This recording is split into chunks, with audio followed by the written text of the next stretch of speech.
Welcome to Daily Wisdom, Walking the Path with the Buddha, a podcast shared by David Roylance. This podcast is dedicated to guiding you to completely eliminate the discontent mind and the suffering it causes by attaining enlightenment. Learn and practice the teachings of Gotama Buddha that will guide you to fully attain a peaceful, calm, serene, and content mind with joy. To support this podcast, visit patreon.com/supportbuddha or visit buddhadailywisdom.com, where you will discover a full range of courses, retreats, and online learning resources to assist you on the path to enlightenment. Now, here's our teacher to share more.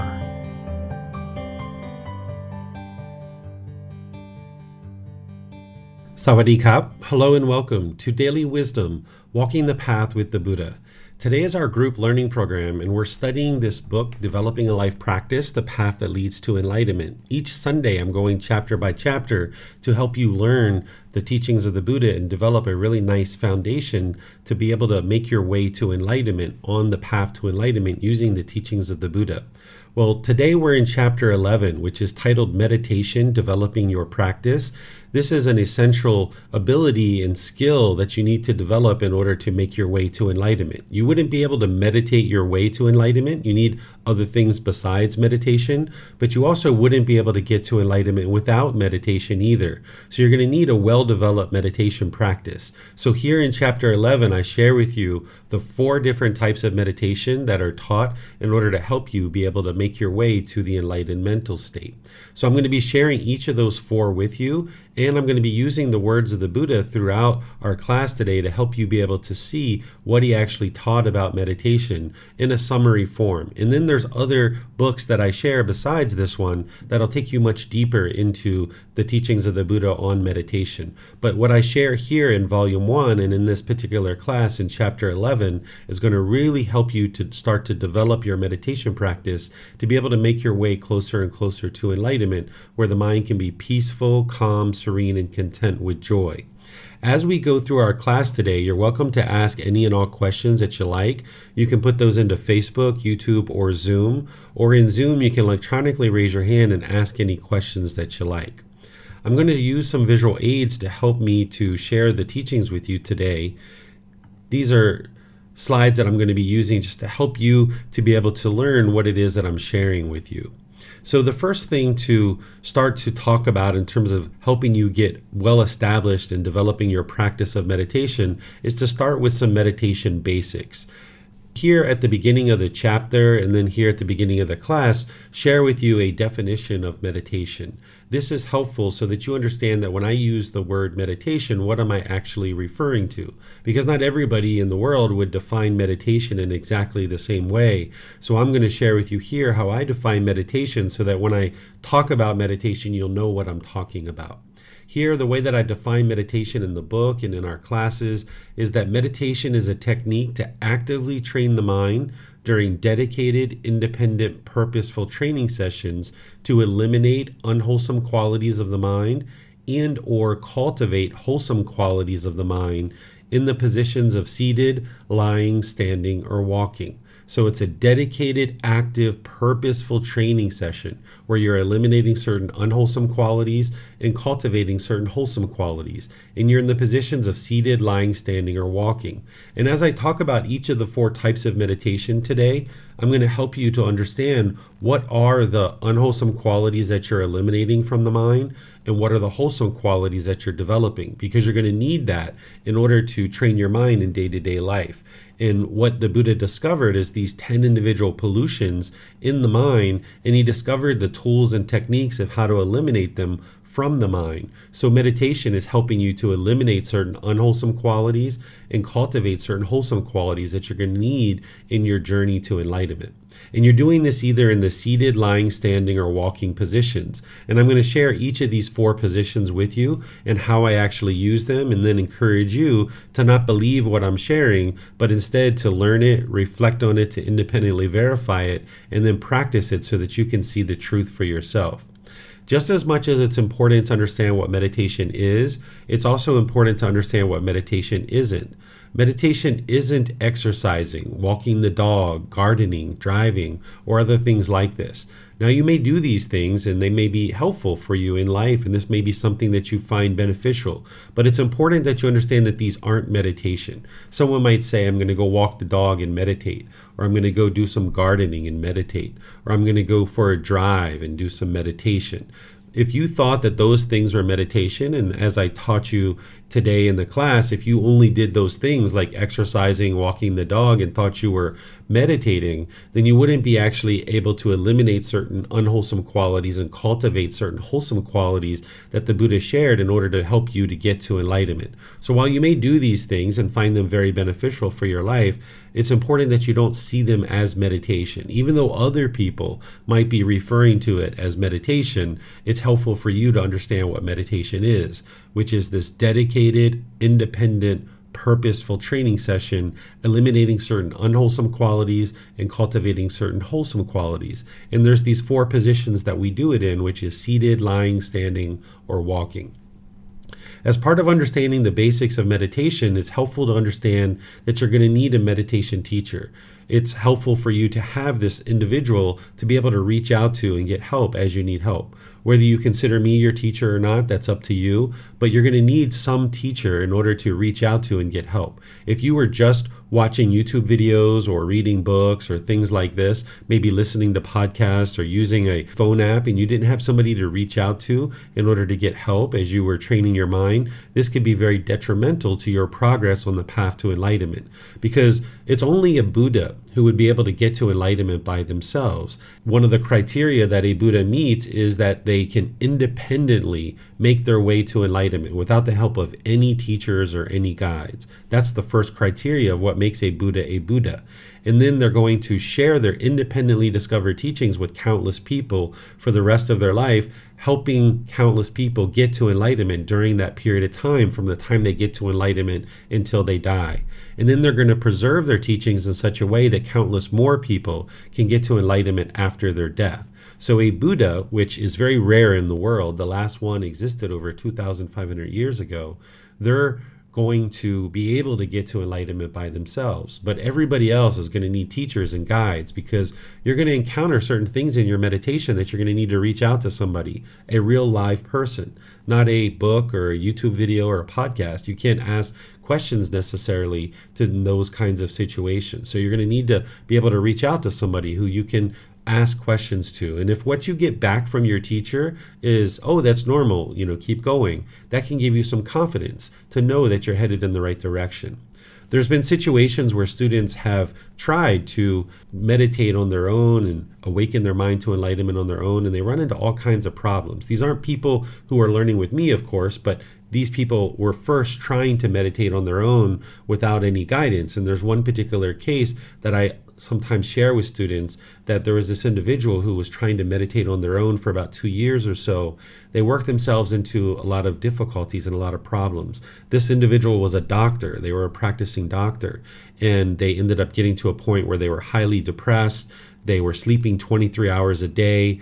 They weren't able to work any longer. They were having suicidal thoughts and things like this. And this is because for 2 years, they were trying to mix this book and this video and this podcast, and they were mixing and matching all these things without having any real guidance from a teacher. But eventually, they got into such a difficult, challenging time that they reached out and they found a teacher. This individual that I'm talking about found me, and I was able to help them. They came here to Thailand for a period of time.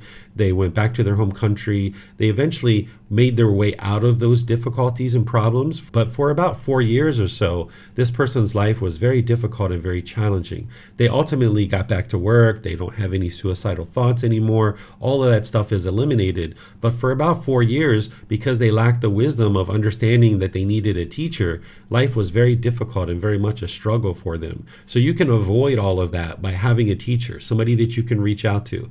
Not that you need to talk to to that person every week or every day or anything like that, but just have somebody that you have contact with, that as you're experiencing different things in your meditation, you can reach out and ask for help or guidance. And as I mentioned, if what you get back is that's normal, keep going, it can give you some confidence and reassurance that you're headed in the right direction. So those things aren't going to happen to you if you have a teacher, but I just share those things with you so that you can understand the real difficulties that the mind can experience if an individual doesn't have a teacher. And this is why each individual who's not a Buddha is going to need a teacher or a guide. But a Buddha can do this work on their own and figure out how to make their way to enlightenment without the help of a teacher or guide.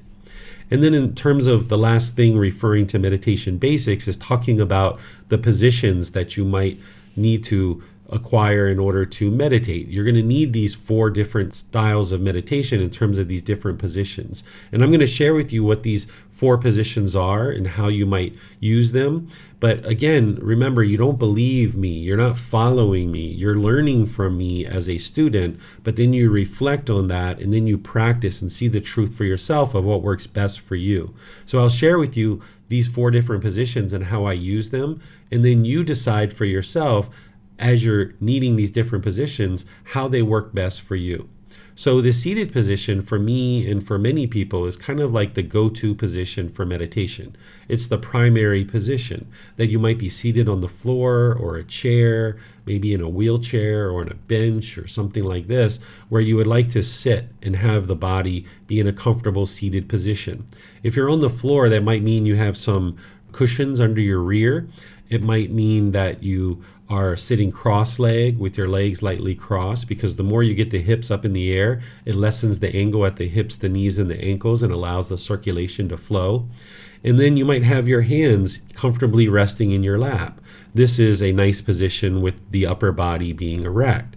And then if you're sitting in a chair, you might have your feet flat on the floor or crossed at the ankles lightly. And once again, your hands and arms comfortably in your lap with your upper body nice and erect. These are very comfortable positions where you can access this whether you're at home, whether you're at a park, in a doctor's office, whether you're waiting somewhere on a bench. You could easily be doing some meditation in the seated position. Now, sometimes in the seated position, you might notice there's some pain, and you should never just allow the pain to reside in the body, because if you're just experiencing pain, then it's very challenging to eliminate those unwholesome qualities and cultivate the wholesome qualities, because you can't really train the mind very well because the mind is just experiencing this pain. So you might decide to use something like a lying position, where you're lying flat on the floor, face up, and all the muscles in the body are completely relaxed. The arms are out to the side, the palms are up perhaps, and this helps the body to completely relax and there's no muscles engaged whatsoever. But as you're doing that, or you're actually doing the seated position, you might notice that the mind have a tendency to fall asleep. You might get kind of sleepy. And if you're noticing that, you might decide to switch to the standing position, where you just stand up straight with your arms in front of you with the hand just lightly clasping the wrist.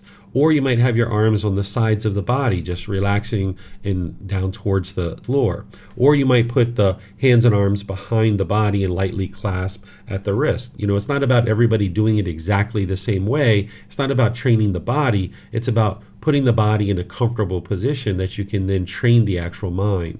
So if you're doing standing position, this can keep the mind active and attentive during the meditation. And that's the same thing for walking as well, that if you're noticing in the seated or lying position that you're having a tendency to fall asleep, you might decide to move to the walking position, which will help the mind stay more active during the meditation. Walking position is also really helpful if you're noticing that their mind is overactive, that sometimes you go to a seated position and your mind's just bombarded with thoughts. You might decide to move to a walking position. So this walking position is really helpful if you're noticing that the mind is overactive or uptight and you would like to just kind of get the energy out, and you can do a walking position. It's also helpful if you're sleepy or you're noticing that you're dozing off. So if at any point that you're getting ready to meditate and the last thing you're thinking about is being in a still position, like seated or lying or standing, and the mind is overactive, you can start with the walking, or you can just move to walking. If you're in the seated, lying, or standing standing position, you can just change positions and move to walking. Or you can just do walking as a standalone position as well. These are all options for you. You don't need to get into one particular pose and stay in that pose the entire time or that position the entire time. You can actually move from position to position. So you might start in seated and end up doing lying, right? Or you might start in lying and end up going to walking, or you might just do one position all the way through. You can decide this in the present moment based on the condition of the mind and the condition of the body of what you would like to do. So let me see if you guys have any questions at all on these meditation basics before we move into studying more deeply about meditation itself. So if you have questions on anything I've shared so far, you can put that into Facebook, YouTube, or Zoom, or you can raise your hand electronically in Zoom and ask any questions that you like. Okay, I'm not seeing any questions anywhere, so I'm going to go ahead and move on to the next part of our class, which is helping you to understand how to start and conduct a meditation session. The first thing to keep in mind is that the mind is the boss and the body is the employee. I share this because it helps you to understand what you're trying to accomplish while you're in meditation. Is you're looking for the body to be comfortable, not luxurious and not painful. Because just like you need to go through the employee to get to the boss, you need to go through the body in order to get to the mind. So if you put the body in a painful position, or if the employee is painful, it's not going to take you to go see the boss. But also if the employees are luxurious or the body's luxurious, it's not going to take you to go see the boss. It's going to be complacent. So you would like to get to the point where the body is in a comfortable position, where it's not painful and it's not luxurious. So the body is the employee and the mind is the boss, and you'd like to go through the employee, or you'd like to go through the body in order to get to the boss. That's what's going to help you to get access to the mind. Then, whenever you study the teachings of the Buddha around meditation, he will typically share that before you start meditating, to set up mindfulness in front of you. This is something that he's teaching in terms of helping you prepare for meditation and get into an actual meditation session. What mindfulness is awareness of the mind. Not everybody uses that word in the same way, so you might find other people using it in different ways, but the way that the Buddha used the word mindfulness is as awareness of mind. So you would like to set up some awareness of the mind before you ease into meditation. And I use chanting for this. This helps to kind of invigorate the mind, bring some attentiveness and alertness to the mind, and some alertness to the breath so that you can be aware of the breath, so that as you ease into meditation, you're getting benefit right from the very beginning of training your mind in meditation. Whereas if you just plop down into meditation, it might be 5 minutes, 10 minutes, 15 minutes before you're really experiencing any benefit. So if you set up mindfulness in front of you, where you have this awareness of the mind prior to easing into meditation, then you're able to experience more benefit as you're easing into meditation and actually conducting your meditation session. Then in terms of a time, frequency, and schedule, it's important to understand that you're not going to be able to meditate at exactly the same time every day. This isn't possible. So if you set up the plan of you're going to meditate every day at 8 a.m., that's the mind craving permanence. It's not going to be possible for you to meditate at exactly the same time every day. So the Buddha meditated 3 times a day, morning, midday, and evening. And he didn't have a timepiece in order to keep track of the time during his meditation, or even what time it was when he started meditating. So he would meditate as these anchor points. And that's what I suggest for you as well, that you have these anchor points of about 2 or 3 meditations a day is what you would like to develop, where maybe in the morning, in the evening, you have somewhere there that you meditate. And that's going to fluctuate based on what you have going on in your life. And then if you can get a midday meditation in, this would be wonderful. This would be ideal.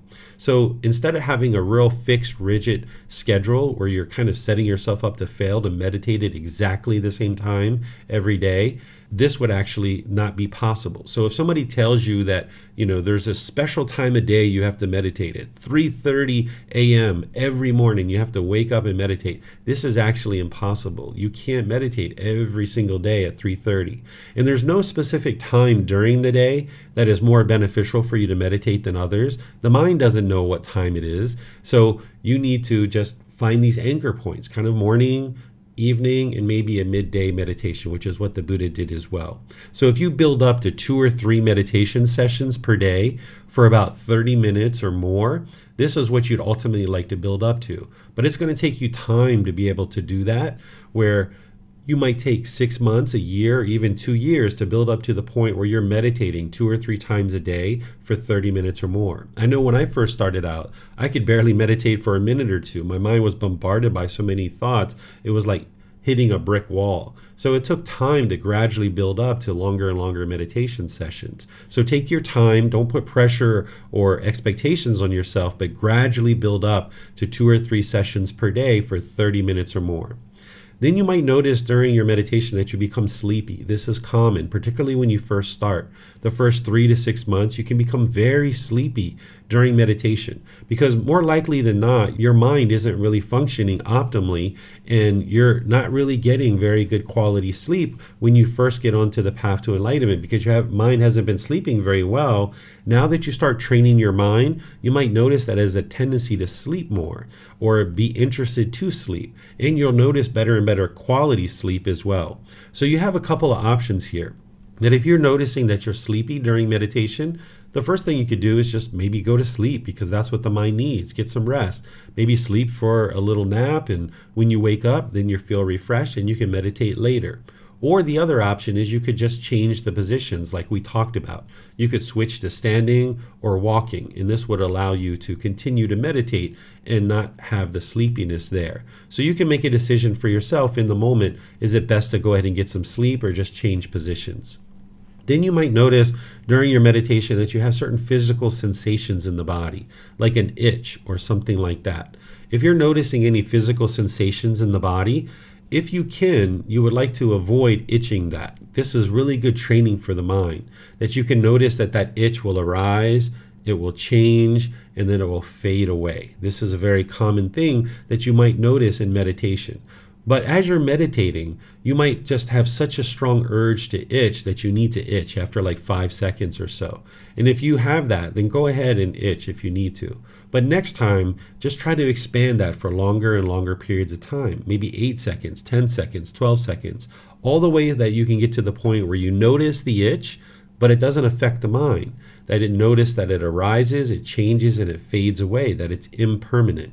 So you can do this in meditation where your mind is not obsessed with this itch and just have to hurry up and itch it. Instead, you can just reside peaceful and joyful in your meditation. Notice that it arises, it changes, and it fades away because that itch is impermanent.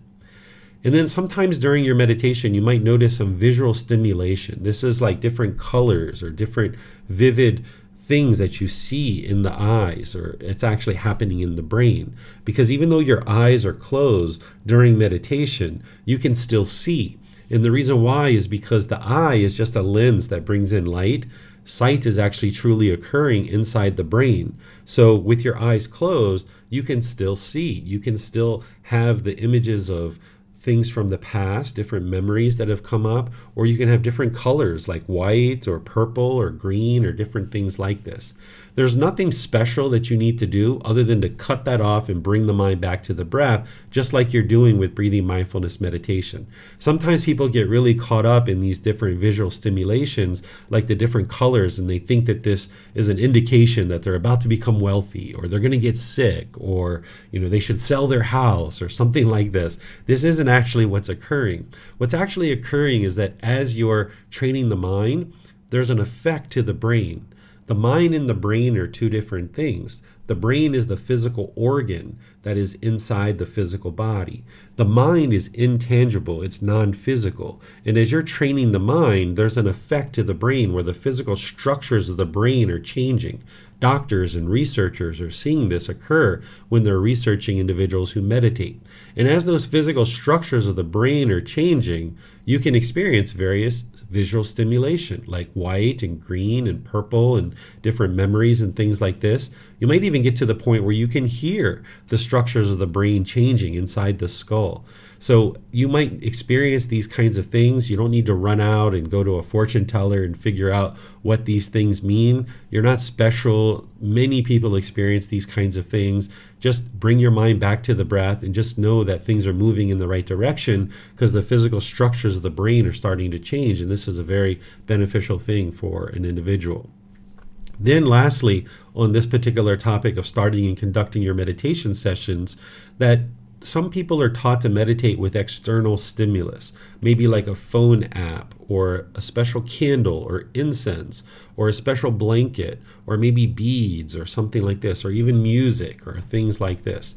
If you're using those things now, like, okay, that's where you're at, but I suggest that you start stripping those things away out of your practice, because you would like to strip that away and let go. Otherwise, the mind's going to cling to these things, where you can only meditate if you have this special incense or this special phone app or this special candle or blanket or beads. You would like to train your mind to be unattached to any of these things and not to cling to any of these things, where you're just practicing with the body, the mind, and the breath. These are the only three things that you actually need in order to meditate. And you will have these three things with you for the remaining time of this life: the body, the mind, and the breath. Those are the only three things that you need. And if you can strip your practice down to that point where all you need is the body, the mind, and the breath, then it doesn't matter where you are. You can meditate at any time, whether you're in a park, whether you're on a hike in the mountains, whether you're vacationing somewhere. You don't need to gather up all these things and have all these things with you, because they're impermanent. You would like to develop this practice that can be life-sustaining, and you can be practicing this long-term over the course of your life. So if you practice where you only need the body, the mind, and the breath, you can meditate anywhere at any time. So let me see if you guys have any questions here on anything that I've shared, and then we're going to dive into some more details related to the teachings of the Buddha and studying with the original words of the Buddha. So you can put your questions into Facebook, YouTube, or Zoom, or you can raise your hand electronically and ask any questions or follow-up questions directly. Okay, I'm not seeing any questions anywhere.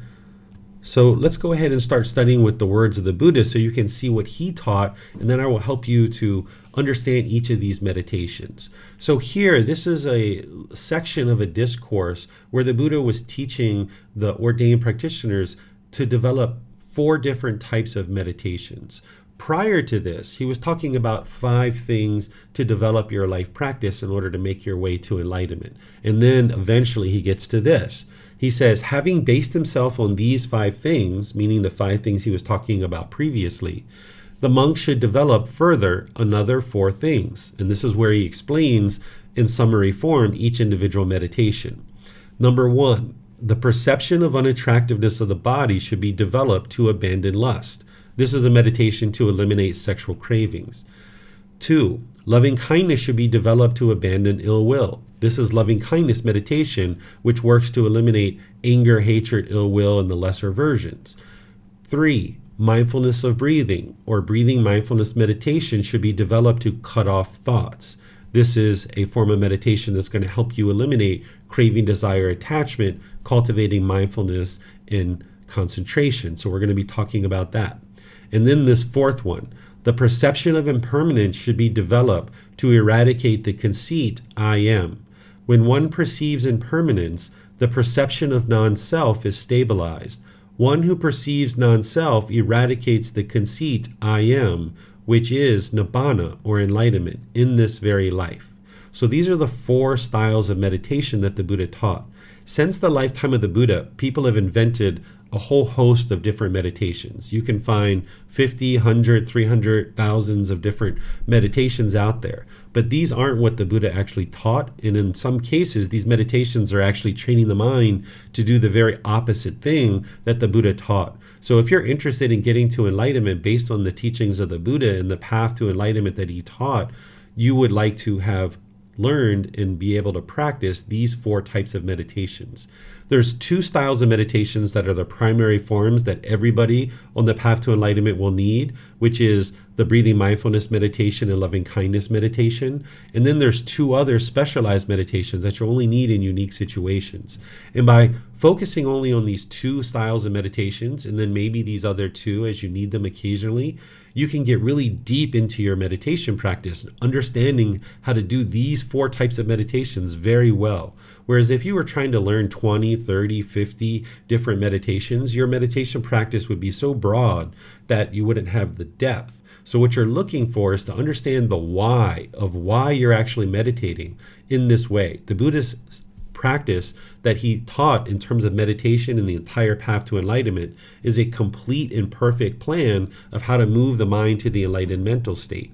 These individual meditations are actually producing certain wholesome qualities in the mind, and they're eliminating certain unwholesome qualities in the mind. And it's based on these 10 fetters or these 10 pollutions or defilements or taints that he actually discovered. So these 4 meditations are being used for specific purposes, and that's what I'm going to share with you next, is that these are the 4 individual meditations, and what you're actually eliminating and what you're cultivating as part of your meditation practice. And I put them in order because there's another discourse where the Buddha talks about the priority being breathing mindfulness meditation, and that's the best, most wholesome quality that you could actually produce, and loving kindness meditation being the second. So when you're developing your meditation practice, you will normally develop breathing mindfulness meditation first. For maybe about 4 to 6 weeks, you would like to develop that and work on that and get to the point where you're consistently meditating and you understand how to do that meditation. You haven't mastered it yet, but you're at least working in the direction of developing that practice, and you've been doing it for 4 to 6 weeks. But then you would like to bring in the loving kindness meditation. That will help you to further develop your practice. And these are developed and practiced in order to eliminate 2 of the 3 major problems that the Buddha discovered. If you think back to chapter 8, when I shared with you transforming the 3 poisons of craving, anger, and ignorance, these are the 3 high-level pollutions that are in the mind, or the taints, or the defilements. So this first meditation, a breathing mindfulness meditation, is helping you to eliminate craving, desire, attachment, which is that first poison or that first unwholesome root, that first thing that is causing that unwholesome karma. If you remember back to that chapter where I was teaching you about how to eliminate your unwholesome karma, that unwholesome karma is being produced by craving, desire, attachment, the mental longing and strong eagerness, the chasing after the objects of your affection. And then the loving kindness meditation is there to eliminate the anger, hatred, and ill will, and all those lesser versions, which is also producing unwholesome karma. And then with the breathing mindfulness meditation, you're cultivating mindfulness or awareness of mind, as well as concentration, being able to focus on a single object or practice singleness of mind. These are the wholesome qualities that you're cultivating, the mindfulness and concentration. So when you're focused on the breath during the breathing mindfulness meditation and the mind moves off the breath, you're cutting that off and bringing the mind back to the breath. You're developing awareness of the mind to be aware that the mind has moved off the breath. And you're developing concentration for longer and longer periods of time to focus on the breath.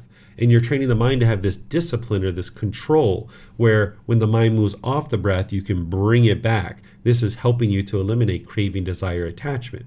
And then with loving kindness meditation, when this anger, hatred, ill will, and those lesser versions like frustration, irritation, annoyance are arising, you can actually train your mind through meditation to cultivate loving kindness. Because when the mind has wrong view, you will tend to blame other people for the discontent feelings that you're experiencing. You might become bitter and harsh and hostile towards people. And when you're putting that out through your intention, speech, and actions, it's damaging your relationships. And because of this, you're experiencing unwholesome results or unwholesome karma in your life, that you're experiencing other people being bitter and harsh and hostile to you, perhaps. So you would like to train your mind to not have that anger, that bitterness, that animosity, the resentfulness towards other beings. And this will help you to then improve your intentions, your speech, and your actions so that you can now make wise decisions to interact with people in wholesome ways so that you can experience wholesome results in all your relationships.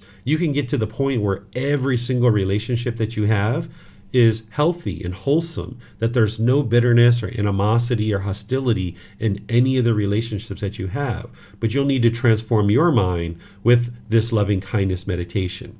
So with craving, desire, attachment in the mind, if you get what you want, you'll get pleasant feelings like happiness, excitement, or elation. But then when you don't get what you want, you'll get angered and bitter and hostile. And now the mind will either push that person away, you'll become bitter and harsh and hostile towards them, or you might put your expectations on them, trying to control them. So these two meditations are helping you to eliminate those first two poisons, or those first two unwholesome roots, which are craving and anger. And then it's helping you to arise the wholesome qualities of mindfulness and concentration, and the loving kindness, or this genuine interest in seeing all beings be well, this active goodwill towards all beings without judgment. These are two meditations that anybody who's on the path to enlightenment, they're going to need to learn these and practice these, because every unenlightened mind is going to have craving, anger, and ignorance. So that's why you need these two meditations. And because craving is what's causing the discontent feelings, that's why breathing mindfulness meditation is a real priority. When you knock down your cravings, your anger will naturally start to dissipate. But you're going to also need the loving kindness to go in there and actively break up that anger, hatred, ill will, and lesser versions, so that now you can be more loving and kind in all your relationships. Then there's this meditation to eliminate sexual cravings. You might have certain amount of sexual cravings, and you might be trying to diminish those or eliminate them 100%. And there's this meditation that I'm going to share with you to be able to help you to eliminate that from the mind. And then there's a meditation to realize non-self. This goes back to teachings that I shared with you guys on the 3 universal truths, where you are learning about this universal truth of non-self and how that's the solution to a pollution that's in the mind called personal existence view. Personal existence view is where the mind falsely believes that this body or this mind is you, and it's who you are. There's a certain self-image that the mind's holding on to, and a certain self-identity that it's holding on to. And as long as you're clinging to this, thinking that this is who you are, your mind will experience discontentedness. So you'll need to get to the point where you realize non-self, that you realize that this body nor this mind is who you are, that these things are constantly changing. So if you spilled something on your clothing and you got embarrassed, this is because of personal existence view. Or if somebody complimented you and said you look beautiful or handsome and you got pleasant feelings, this is because of your personal existence view. But then when somebody diminished you and talked negatively about your appearance, you might have experienced anger or frustration. This is because of the mind's pollution of personal existence view.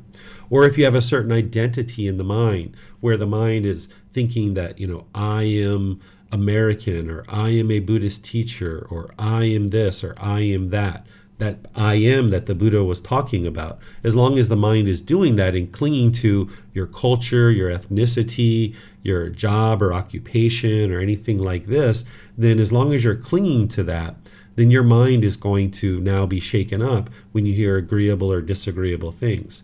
So if you were ever looking in the mirror and you saw a gray hair or a wrinkle or a pimple or a mole, or you're losing your hair and you were shaken up by that, that's because of personal existence view.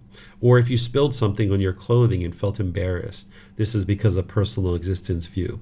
Or if you heard somebody talking about your nationality or your culture, your ethnicity or your job in a positive or negative way, this is the personal existence view that will cause the mind to experience painful feelings. Or if you were ever in a relationship and you identified with I am a boyfriend, or I am a girlfriend, or I am a husband, or I am a wife, and you identified with this as who you are, when the relationship was over, you might have felt like you had to hurry up and get back into another relationship because you were uncomfortable when you were single, because you identified with this role of I am a boyfriend, I am a girlfriend, I'm a husband, or I'm a wife, and you felt uncomfortable. You felt like a part of you was gone when you weren't in that relationship. And the same thing can occur with something like a job or an occupation. If you're working in a particular job and you start identifying with this is who you are as a person, now if you lose the job or you retire or something, maybe you're injured and you can't do that work anymore, you might have felt like a part of you is missing or a part of you is gone. You don't even know who you are anymore. This is the personal existence view, that pollution that is in the mind, causing the mind to experience discontentedness when there's this change or this impermanence. Because the mind's clinging, it's holding on, it's craving for this body or this mind to be permanently one particular way. But it can't. There's going to be this impermanence that's changing. So when you let go of personal existence view through realizing non-self, through training the mind in meditation and other teachings as well, then you can get to a point where your mind is liberated from that pollution. And now if you hear positive or negative things about your appearance or about your self-identity, like your culture, your sexual orientation, or any of these kind of things that the mind might be holding on to, you can reside peaceful and joyful because you understand that that's not you. That's not who you are. So these are the 4 types of meditations that you might need as you make your way to enlightenment. The first 2, everyone's going to need those: breathing mindfulness meditation and loving kindness meditation. And then the other 2 are really introduced on a case-by-case basis. I'm going to explain all of these to you today in detail and then help you to understand how to practice them. So here's some words of the Buddha on meditation that will help you to start understanding a bit about this practice. This one phrase that he says, "A pot without a stand is easy to tip over." This can really help you to understand what you need to do in order to develop your meditation practice. A pot without a stand is easy to tip over. So the pot is the mind. The stand is your meditation practice. So a mind without a meditation practice is easy to become discontent.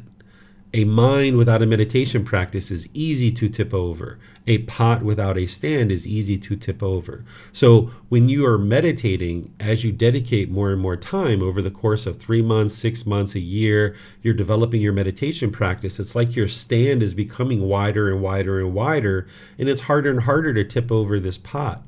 If you're not meditating right now, or if you're just meditating occasionally, you kind of have like a little dowel rod, just like a little stick, and the pot is, wobbling on top of that stick. But as you develop your practice more and more, this becomes a wider and wider stand, and now it's harder and harder to tip over the pot. It's harder and harder for the mind to become discontent when you're training your mind in meditation. Here's some words from the Buddha where he's talking about this priority of breathing mindfulness meditation, and he's talking about where this meditation leads to. He says, "Monks, there is one thing that, when developed and cultivated, leads exclusively to liberation, to freedom from strong feelings, to elimination, to peace, to direct knowledge or experience, to enlightenment, to nibbana. What is that one thing? Mindfulness of breathing, breathing mindfulness meditation. That is that one thing that, when developed and cultivated, leads exclusively to liberation, to freedom from strong feelings, to elimination, to peace, to direct knowledge or experience, to enlightenment, to nibbana." So he's not saying you only need one thing in order to get to enlightenment. Otherwise, he would have just taught meditation and that's it. But his teachings are in 45 large volumes of books that are probably about 6 inches thick, or maybe 10 centimeters or so, right? Or 15 centimeters. So he's not saying you just need one thing in order to get to enlightenment. He's saying that this meditation, a breathing mindfulness meditation, it leads to one thing. There's only one purpose for this breathing mindfulness meditation. That is to get you to enlightenment. So it's kind of like your car leads to one thing. What is that one thing that your car leads to? It leads to transportation. That's what it leads to. It can take you from point A to point B, right? So meditation, in terms of this breathing mindfulness meditation, it leads to just one thing, which is the elimination of these strong feelings, to peace, to enlightenment. And that's why it's such a priority. In terms of each individual meditation and what you actually do in order to conduct these, is with breathing mindfulness meditation, you would like to focus on the breath, either the sound of the breath coming into the nose or the sensation of air moving over the skin into the nose. That's where you focus the mind. So you focus the mind on the breath. The breath is the present moment. The mind is going to want to be in the past, or it's going to want to be in the future. But you would like to bring the mind into the present moment by focusing on the breath, either the sound or the sensation of the air. That is the present moment. Then when you're in meditation, the mind is going to wander. It's going to go to the past. It's going to go to the future. You're going to have various thoughts and things that are coming up. That's where you cut that off and let it go, and you bring the mind back to the breath. That's helping you to gain discipline over the mind. The mind is like this wild animal. It wants to run around and frolic in the forest. It wants to, just jump around, run around, and be this wild animal. And you're like, no, no, no, no, no. Come over here and sit down and be right here in the present moment. So when the mind goes to the past or the future, you have various thoughts. You cut those off and let them go and bring the mind back to the breath. This is giving you the discipline and the control of the mind. Rather than allowing the mind to control you, you're training the mind so that you can actually have this discipline or control over the mind. Your goal here is not to eliminate the actual thoughts, but to train the mind to easily let them go. In meditation, when you're first starting, you might get bombarded with thoughts, or you might have a thought and you might indulge in that thought for a period of time, and then 2 or 3 minutes down the road, you realize, oh yeah, that's right, I'm meditating, let me bring the mind back. This is common in the unenlightened mind when you're first starting to meditate, that you either get bombarded with thoughts or you indulge in a thought. But over time, you would like to notice those thoughts sooner and sooner and be able to cut them off and let them go easier and easier. This is what you would ultimately like to get to. By the time the mind is enlightened, you're going to still have thoughts during meditation, but there's going to be this space between the thoughts. There's going to be some peacefulness and joy that's in the mind. The mind's going to be completely peaceful and completely joyful, but your mind will be quieted and stilled. In the unenlightened state, the mind is oftentimes bombarded or you indulge in the thought. But by the time you train your mind to get to enlightenment, there'll still be thoughts, but they'll just be one thought. And then you'll notice it and you'll be able to cut it off and let it go and bring the mind back to the breath. And then there'll be some peacefulness and joy there in the mind that's just always present. And then when the mind is moving off the breath, you'll notice it. So rather than being bombarded with thoughts, they're just a thought. And then you notice it, you cut it off and bring the mind back to the breath. So you're not trying to eliminate your thoughts. As long as you're alive, you're going to have thoughts. But you would like to notice them sooner and sooner and be able to more easily cut them off and bring the mind back to the breath. This is going to help you to develop the right mindfulness or awareness of mind, specifically the 4 foundations of mindfulness, and to develop the concentration or the singleness of mind, training the mind to let go so that you can eliminate the craving, desire, attachment. So that now in daily life, when you're at the mall or you're in a phone call or you're in a business meeting or something like this, and you're practicing mindfulness and awareness of mind, and you see the mind craving, and you see the mind longing, you see the mind's moving out of the present moment, you can cut that off and let it go. So if you're in a business meeting and you're supposed to be focusing there in order to contribute to the project and your mind's wandering, this is not going to be helpful for you. This isn't going to be beneficial. So that's why you cut it off and bring the mind back to the business meeting, into the present moment. And when you do this more and more, the mind will just stay there. Your mind won't wander any longer. Or if you're in the mall and you notice the new pair of shoes in the window and you're so excited, you want to get this pair of shoes so badly, and you feel the craving and the longing, the yearning, and you know that happiness is impermanent. It's just going to ultimately end up in the frustration or some other painful feeling. When you notice with mindfulness that your mind's craving and longing and yearning, you can pull it back. You can bring it back and say, no, no, no, no, I've got 30 pairs of shoes at home. What do I need one more pair of shoes for? Let me restrain the mind and bring it back. So you can do this if you've been practicing in meditation. So in breathing mindfulness meditation, we're cutting off anything that arises, whether it's a wholesome thought or whether it's an unwholesome thought, because you're trying to gain discipline of the mind and control of the mind. But in daily life, you're only cutting off the unwholesome thoughts. If you have a wholesome thought in daily life, like you like to take your mom to dinner or lunch, you like to go to the movies with your friends or something like this, then go forward if that's what you would like to do. That's a wholesome thing. So in daily life, you're only cutting off the unwholesome thoughts. This is very similar to what a professional athlete does. If there's a professional athlete, they're going to perform a certain sport, but then they're going to exercise and train in a completely different way oftentimes than what they're doing in their sport. So if I'm a professional pole vaulter, I might go in the gym and do weight training, cardiovascular training, agility training, but then that training in the gym and my exercise is going to be completely different than what I'm doing in the sport, which is pole vaulting. So if you're training in meditation, you're training in one way, but then you're practicing in daily life a different way. So in meditation, you're training the mind to cut off anything that arises, not because you're trying to eliminate the thoughts, but because you're trying to train the mind to easily let them go, to notice them when they're occurring and to easily let them go. And then in daily life, you're only cutting off the unwholesome thoughts that might arise. So this is the breathing mindfulness meditation. You would like to develop this for about 4 to 6 weeks. And then after you're proficient with this, again, you haven't mastered it yet, but you're at least have a continuous, consistent ability to do this, and you know how to do it using the guidance that I share in the various guided meditations, then you might move into loving kindness meditation after about 4 to 6 weeks. So loving kindness meditation is here to help you eliminate the anger, hatred, ill will, and all those lesser versions like frustration, irritation, annoyance, and things like this. So the way that we do loving kindness meditation is we ease into it with some breathing mindfulness meditation for about 5 or 10 minutes or so.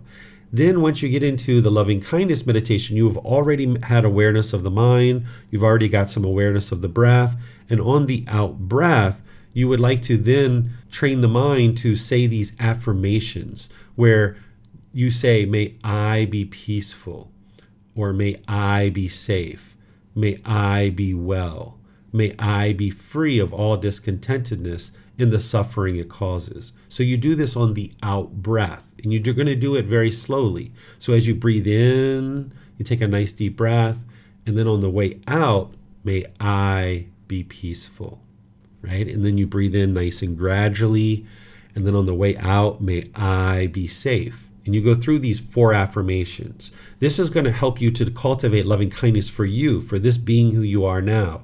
Because oftentimes an individual might have negative self-talk in the mind. You might have diminishing and degrading thoughts where you don't have loving kindness for yourself. So you would like to cultivate this active goodwill, this genuine interest in seeing all beings be well for this being who you are now. So you start with I. Then you construct this meditation where you customize these various rings, about 6 to 8 different rings, where you're going to include people that you maybe currently have loving kindness for. You're going to include a couple of rings for people that you're more neutral about, maybe like a neighbor or a coworker. But then you include some individuals who you do have anger for, you do have hatred for, and you might even use their name. You might say, may Bob be peaceful, right? May Bob be well, so forth and so on. Or maybe a group of individuals. Maybe if you despise police officers or politicians or lawyers or mechanics or electricians or any individual, or maybe a certain race or certain ethnicity or a certain sexual orientation, if you have anger, hatred, ill will, or any of those lesser versions for any individual or any group of individuals, you would like to include them in your meditation so you can wear away the anger, hatred, and ill will that you have for them. And then ultimately, after you've done your 6 to 8 rings, you would like your very last ring to be all beings, where you haven't left anybody out whatsoever, that you're fully cultivating the mind to have this genuine interest in seeing all beings be well, or loving kindness for all beings, that you haven't left anyone out whatsoever.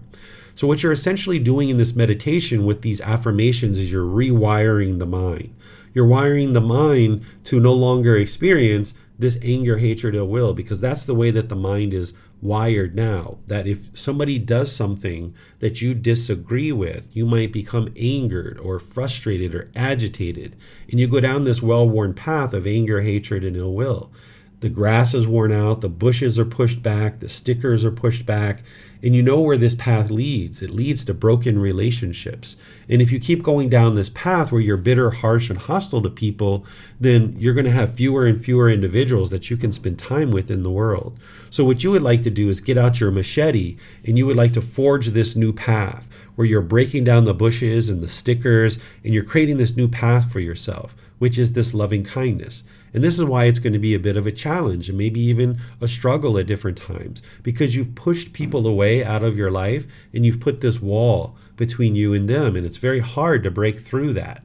But the more that you break through and create this new path with your machete, training your mind with meditation, doing this loving kindness affirmations, this old path will get overgrown.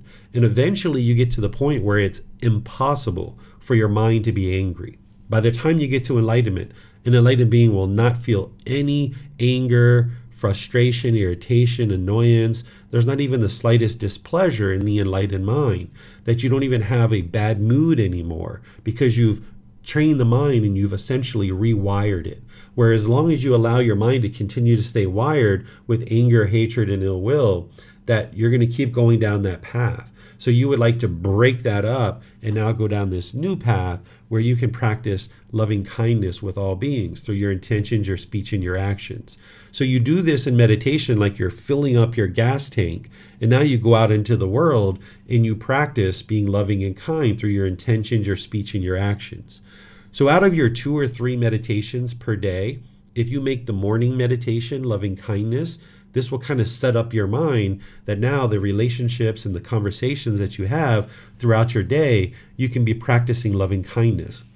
In reality, you can do this however you like, but a suggestion that you might consider is doing loving kindness meditation in the morning. So out of those 2 or 3 sessions, you would like at least one of them to be loving kindness. And the morning is an ideal place to do this. But that doesn't mean you can't do it in the middle of the day or in the evening as well. You could do it then as well. Particularly if you're noticing a lot of anger coming up, you might do 2 or 3 loving kindness meditation sessions for a period of time. As you're training your mind in loving kindness meditation to wear away this anger, hatred, and ill will, you're not going to know how much anger, hatred, or ill will that you wear away each individual day. But when it's completely gone, you're going to know that because it'll be 1 year, 2 years, 3 years where you haven't experienced any anger whatsoever. It's kind of like a digging tool. If you had a digging tool with a wooden handle and you are now digging with this wooden handle, with this digging tool, each day you're wearing wood away from that handle. You're not going to know how much wood you wear away from the handle each day. But when the handle's completely exhausted and you can't use it anymore, you'll know that it's time to actually replace this handle because you've completely worn away the wood. But each day you're not going to know how much wood you wear away from the handle each day. And this anger, hatred, and ill will is the same way. You're not going to know how much of it you wear away each day through your loving kindness meditation. But when it's completely gone and you're no longer angry and hateful, and it's been 1 year, 2 years, 3 years, and you're experiencing that, you'll know that it's completely gone. So you're going to need to build the diligence, the determination, the dedication to be consistent with your meditation. Of course, you're going to miss meditation here and there. It's impermanent. But your enlightenment isn't going to be determined whether you miss meditation today or not. Your enlightenment is going to be determined that if you miss meditation today, what do you do next? Do you allow that to become 3 months or 3 years or 30 years that you haven't been meditating? Or do you recognize, okay, wow, I missed meditation today. Okay, let me get right back on that. Let me start meditating again. So if you can consistently meditate over a long-term period, 3 years, 5 years, 6 years, this is what's actually going to help you to be able to be consistent with your meditation and ultimately train your mind to get to enlightenment, realizing that you're going to miss meditation here and there on occasion. So this is loving kindness meditation. Let me pause here and see if there's any questions before we go into talking about meditation to eliminate sexual cravings and meditation to realize non-self. You can put your questions into Facebook, YouTube, or Zoom, or you can raise your hand in Zoom and ask any questions that you like. Okay, we have some questions coming in on Facebook. Here we have a question from Amina. She says, "Good day. A question, please. While we are cultivating quiet and peaceful qualities in meditation and then go out in the world that can be chaotic and loud at times, how can we recapture that peace from meditation? Or is that expectation incorrect and best to let go?" So ultimately, you will be able to be peaceful and joyful regardless of what's happening. But once the discontentedness has arisen, that's because a certain craving has been triggered. So if you go out into the world and there's this chaotic thing going on and you're noticing the mind becoming frustrated, that's because a craving has arisen. So since you know that there's a craving that caused that, then you look at, well, what is the meditation that I can do in order to eliminate the craving? Well, breathing mindfulness meditation. This is where some people refer to the Buddha like a doctor, that there's certain symptoms that you experience in the mind, and then there's a certain prescription that gets prescribed. So if you notice that the symptoms of discontentedness has arisen, then you know that it's craving, desire, attachment that's caused it. You can see that with wisdom and independently verify it.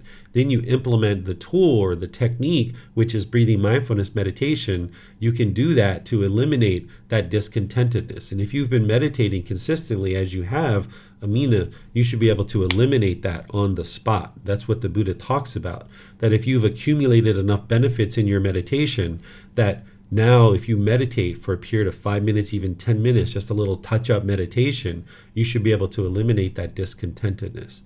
But then conversely, if you're going out into the world and you notice the anger or the frustration arising, then you would like to potentially invoke breathing mindfulness meditation for a couple of minutes and then bring in the loving kindness meditation. That's what's going to knock down the anger. So if you can see the wisdom in the symptom, in the prescription, then you can invoke whatever prescription you need at any given time. So that's how you would do it. And then in terms of things that aren't meditation, where you're noticing that frustration arising or any other discontentedness, that's where you practice right mindfulness to be aware of the mind. And when you notice those bodily sensations, you try to cut off and let go before the mind ever experiences the feeling of anger or frustration or some other stress or anxiety or guilt or shame or boredom or loneliness.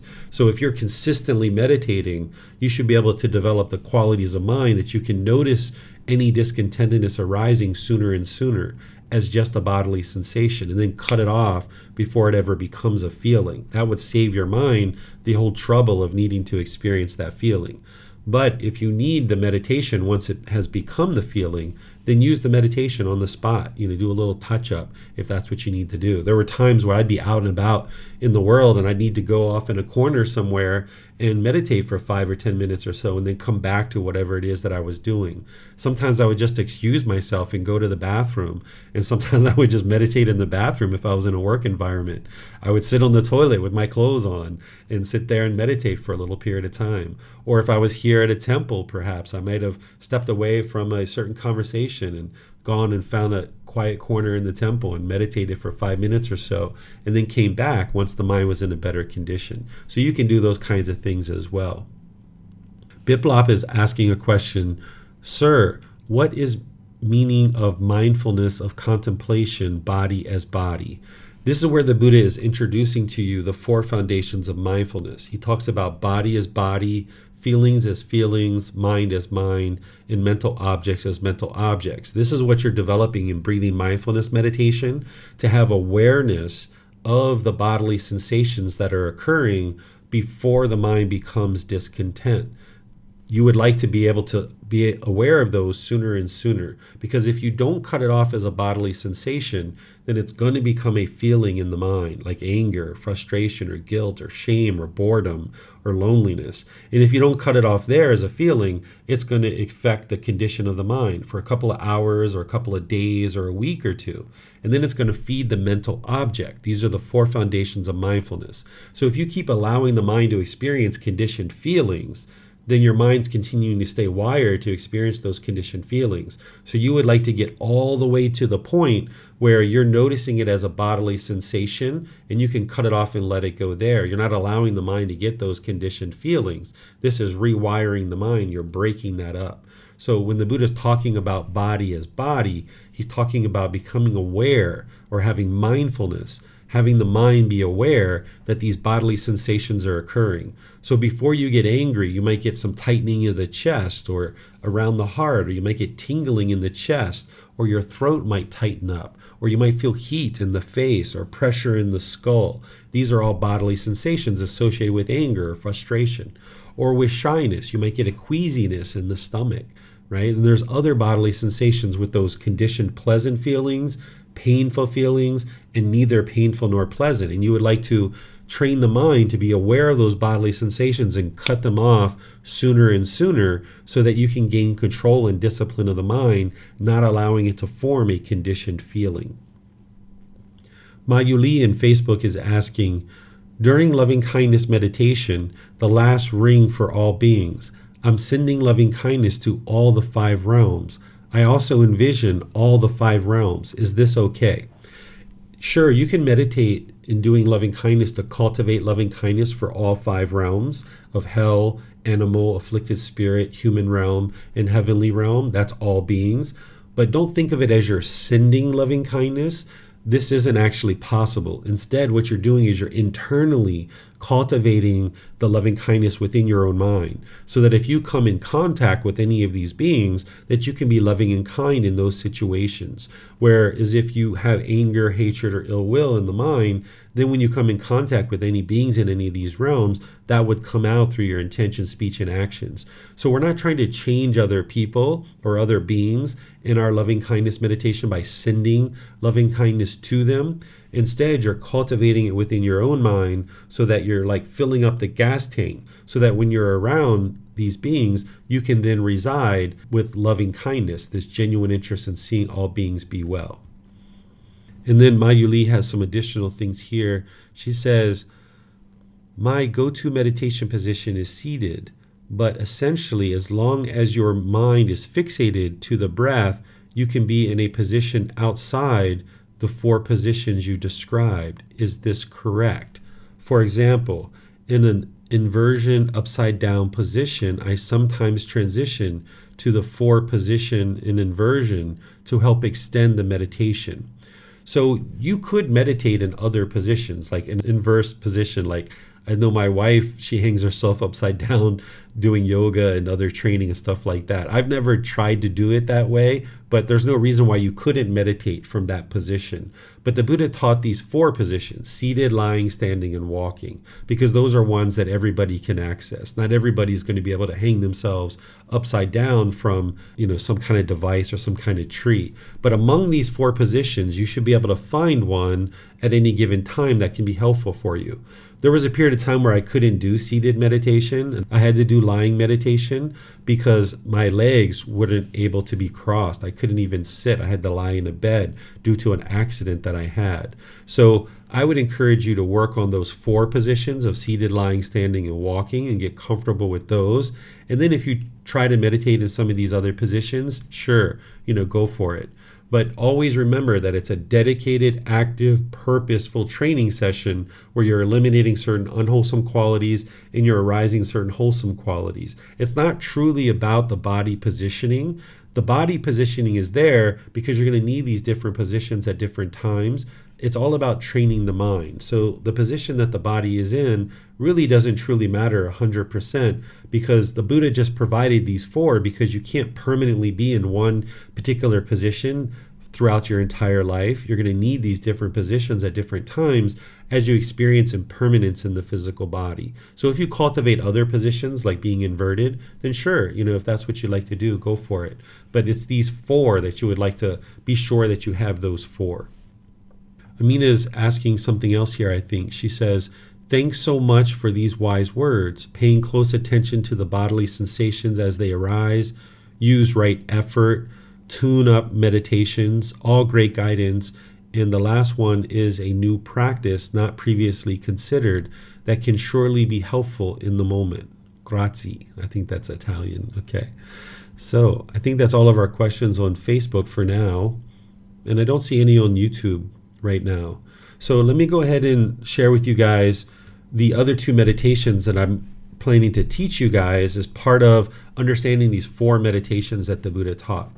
I'm about to change visual aids here. I'm going to change to a new slide. And this particular slide has a dead corpse, which is dissected.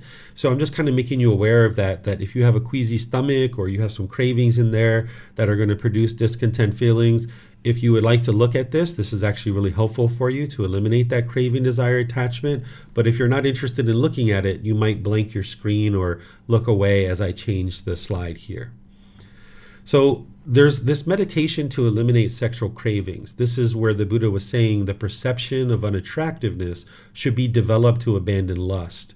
During the lifetime of the Buddha, they used the 32-part body meditation because they didn't have photos and things like this like we have nowadays. So they would envision each individual body part like the gallbladder, the lungs, the heart, the liver, the things like this. And they would envision those and visualize them in the mind. And this is how they develop the unattractiveness of the body, is breaking it down into bits and pieces to be able to see true reality of the body. They would even look at dead corpse. That during the Buddha's lifetime, there would be a dead corpse that would be brought in, and it was going to be burned or cremated, and it would sit there for a couple of days before they actually built the fire and actually burned it. And then as it was being burned, they would also meditate, and they would even smell this dead body, and it would help to turn the mind away from seeing the body as something that is attractive. Because one of the reasons why we have the interest to have sexual contact is that we see the body as being attractive. And we do all kinds of things to the body to make it attractive. We do things with the hair, we do things with jewelry, with clothing, with makeup, and all these different things to make the body attractive. And we put on different clothing, we even have certain hygiene practices. And I'm not saying these things are unwise or they shouldn't be done, but these are the things that we do in order to make the body look attractive so that somebody would be interested to come and have sex.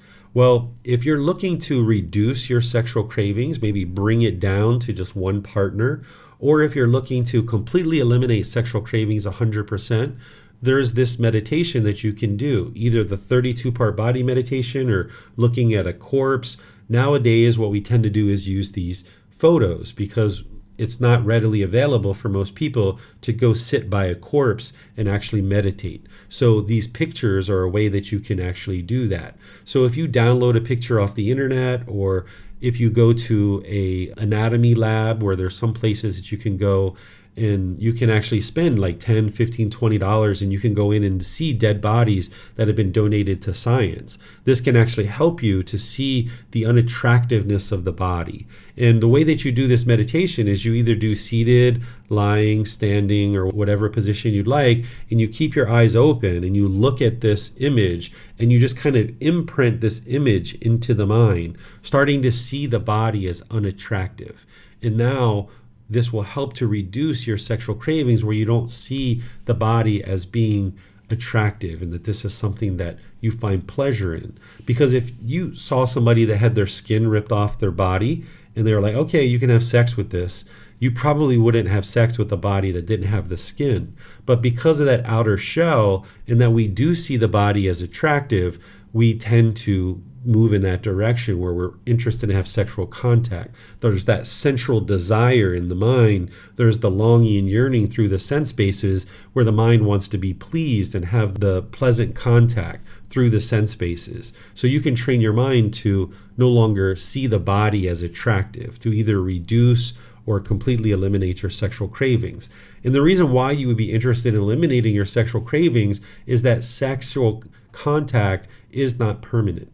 That as you get sexual contact and you're able to have intimacy, you'll have pleasant feelings. But then there's going to be some times where you can't have sexual contact and you'll be agitated, you'll be annoyed, you'll be frustrated.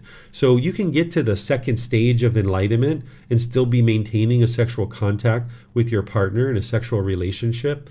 But in order to get to the third and fourth stage of enlightenment, you're going to need to ultimately eliminate sexual contact, because you can do all the other work on the path to enlightenment. You can be doing all the significant work that the Buddha teaches, like eliminating the ego and all that other things that you've heard me talk about and that you will hear me talk about as part of this group learning program. And you can still be maintaining your sexual relationship.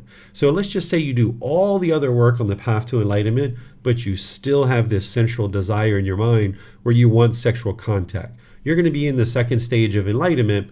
And although your entire life is peaceful and joyful and you experience a lot of peace and joy in the mind, there's going to be occasions where you want to have sex and you can't get sex. And now you're going to be agitated, you're going to be irritated, you're going to be annoyed. So your mind isn't experiencing that permanent peace and that permanent joy. So you could hang out there in that second stage of enlightenment for a period of time, however long you want, however many years that you would like. There's nobody that's going to force you to eliminate sexual contact. There's no one that's going to try to convince you to do that or otherwise put pressure on you to do that. But if at some point you're either looking to reduce your sexual cravings or completely eliminate them, this is the meditation that you could do. And I usually introduce this to people on a case-by-case basis. Maybe they're having challenges with pornography or masturbation, or maybe they have 5 or 6 or 10 different sexual partners and they're trying to bring that down to one, or they're trying to eliminate sexual contact 100%. This is the meditation that'll help you do that. Then there's a meditation to help you realize non-self. That the steps of eliminating the personal existence view to realize non-self can involve meditation. But first, you would need to understand what personal existence view is, that fetter, that pollution or taint. Then you would need to learn the solution, which is the universal truth of non-self. And oftentimes this takes multiple conversations for a student to understand this. And then you're going to potentially need this meditation to help you to realize that the body, the mind is not you, that it's not who you are. And then with the understanding and learning of the personal existence view, the universal truth of non-self, by practicing this meditation, and now in daily life, whenever the personal existence view is arising, you cut that off and let it go, you can get to the point where you fully realize non-self, where you realize there is no self, and you've eliminated personal existence view. So the way that you do this meditation is you do breathing mindfulness meditation, where you're focused on the breath, and you do this very similarly to loving kindness, where on the out breath, you think, I am not the body. And you repeat that multiple times. I am not the body. I am not the body. I am not the body. You do that on the out breath. And then the same thing. I am not the mind. I am not the mind. I am not the mind. There is no self. There is no self. There is no self. I do not exist. I do not exist. I do not exist. And then you finish it up with, I am not the body. I am not the mind. There is no self. I do not exist. And you repeat this over and over and over again in the mind, so that you get to the point where you've realized non-self. And it takes multiple sessions and all that other learning and all that other practice to be able to get to this point. You wouldn't be able to just go in right now at the very beginning of the path and eliminate this. The breathing mindfulness meditation is there to kind of soften up the mind and train the mind to let go. This is something that you approach as you start getting into the jhanas and you start experiencing those improved qualities of mind. This is something that you might decide to start doing after you've already done all the other foundational work and the mind's ready to start letting this go. So this isn't something that you do right from the beginning. And this is a specialized meditation that you would need in order to help you to realize non-self. But you can actually realize non-self without this meditation too. It's not required that you do this. There's other work that you can be doing to realize non-self. And it starts with understanding what personal existence view is, that fetter or pollution. Helps you to understand the solution, which is the universal truth of non-self.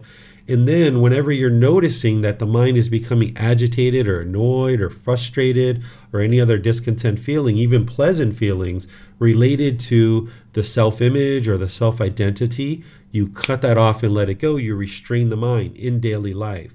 And it's this meditation that's going to help you to get ahead of the curve to be able to accomplish that. So these are the 4 meditations that the Buddha taught, and I've just introduced them to you and kind of helped you to understand how to use them and what you're eliminating and what you're cultivating. So this is like a summary slide to help you see the unwholesome qualities that you're eliminating and the wholesome qualities that you're cultivating. And then the last thing I'll share before I open up to any and all questions that you guys might have is that it's important to never, ever, ever give up on your meditation practice. That if you've seen the truth through the Four Noble Truths and you realize that your mind is causing your own discontentedness, if you understand that your mind is causing your own discontentedness and then you started developing your practice and you give up, it means that you're relegating yourself to the rest of this life being angry and frustrated and irritated. I don't suggest that you ever give up on your meditation practice. There was a period of time where I went 3 years without meditating. It was one of the worst 3 years that I've ever experienced, but ultimately I got back into meditation and I started training my mind again. I thought I had given up, but ultimately I hadn't given up. But if you ever notice that that's the case, that you have felt like you've given up, try to get back into meditation. Even if it's been a year or 2 years or 3 years that you haven't meditated, try to get back into it. But if you can catch it sooner rather than later, it's easier to get back into meditation. When I started getting back into meditation after 3 years, it was really challenging.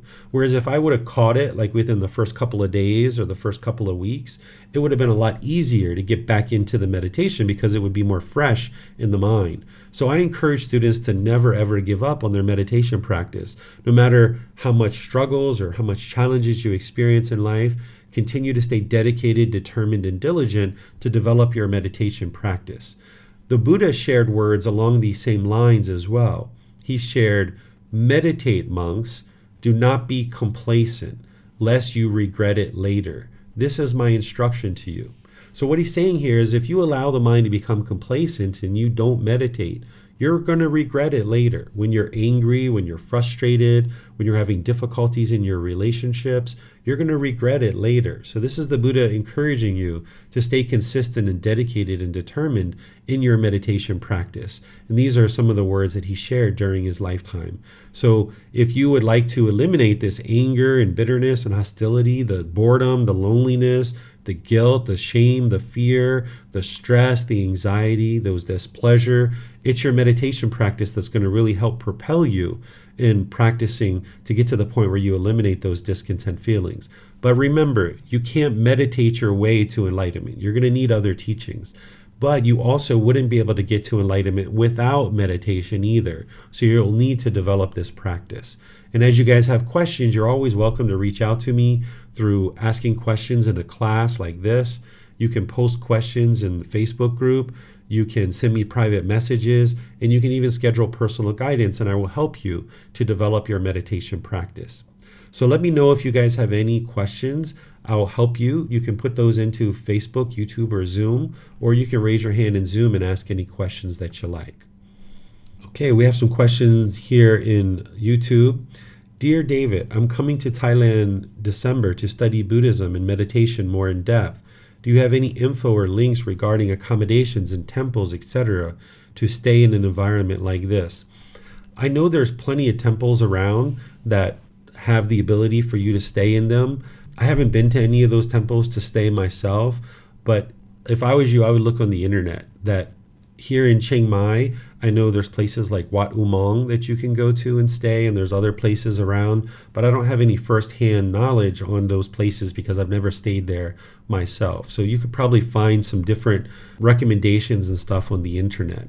And if you'd like to study at the temple where I teach in the city, and there's all kinds of hotels and hostels and guest houses right there all around the temple. So you could easily stay there and then come into the temple each day and learn with me if you like, because I'm teaching classes throughout the month on Saturday, Sunday, and Wednesdays. And I also have various courses and retreats Monday through Friday that you can see on our website, buddhadailywisdom.com. And I'd be pleased to help you to learn through any of our classes, courses, or retreats. Or if you're even interested in having personal guidance while you're here in Thailand, you can also reach out and I will meet with you privately and I will help you that way as well. But in terms of what other temples are doing, I'm not sure because I haven't stayed at those places myself and I don't have direct experience. I see your thank you there, BitBlob. You're very welcome. Pleased to help all of you guys. All right, I don't see any other questions anywhere. So what I'll do then is just in class the way I typically do by thanking all of you for joining. Thank you for your dedication to learning and practicing the teachings of the Buddha to make your way to enlightenment, because this is helping you, it's helping those close to you, and it's helping all of humanity. Because as you train your mind to become more peaceful and more loving, practicing harmlessness, you're putting less and less harm out in the world. So it's helping you, it's helping those close to you, and it's helping all of humanity become a more loving and kind and gentle place to exist. The next class on Sunday is going to be chapter 12 of this book, Developing a Life Practice, The Path That Leads to Enlightenment. You can download this from our website at buddhadailywisdom.com. You can also print that if you like, or you can acquire printed versions on Amazon, or you can get them at the temple if you like. So if you'd like to read that chapter before and or after class, you can do that. Even this chapter 11, if you haven't read it yet, you can read this because I go through in detail and explain to you meditation. And you can be gradually, slowly reading this book along with this program, which is a 7-month program where each Sunday I'm helping you to learn chapter by chapter. So next Sunday, we're going to be in chapter 12, which is titled Craving is the Problem, What is the Solution? So you're going to be learning that as part of our class. And then on Wednesday, I'm going to be doing a loving kindness meditation with you as a guided meditation to help you learn how to do this. I'm rotating on Wednesdays now. Each Wednesday, I'm either doing guided breathing mindfulness meditation or loving kindness meditation. So you can join these classes on Sunday and Wednesday for the group learning program at 9 a.m. Thai time or 9 p.m. Thai time. At 9 a.m., I live stream from our temple, and I teach there at the temple, so you can join at the temple or you can join through the live stream or on Zoom. And then at 9 p.m. I do it from here at home. So no matter what time zone you're in, there should be a live class available for you. And in a situation where you can't attend the live class for whatever reason due to impermanence, then you can watch the recording either in YouTube or Facebook or on the podcast. So thank you all for joining for today's class. Perhaps we'll see you guys in one of these future classes. Have a very wonderful and lovely rest of your day. We'll see you next time. Sawadee krap. Thank you for listening to this podcast. To provide support for this podcast, visit patreon.com/support Buddha. To access more teachings, visit buddhadailywisdom.com. There, you will discover a full range of courses, retreats, and online resources to assist you on the path to enlightenment. Remember to establish a daily, consistent meditation practice, along with learning and practicing these teachings. A well-developed meditation practice is the foundation in which to train the mind to attain enlightenment.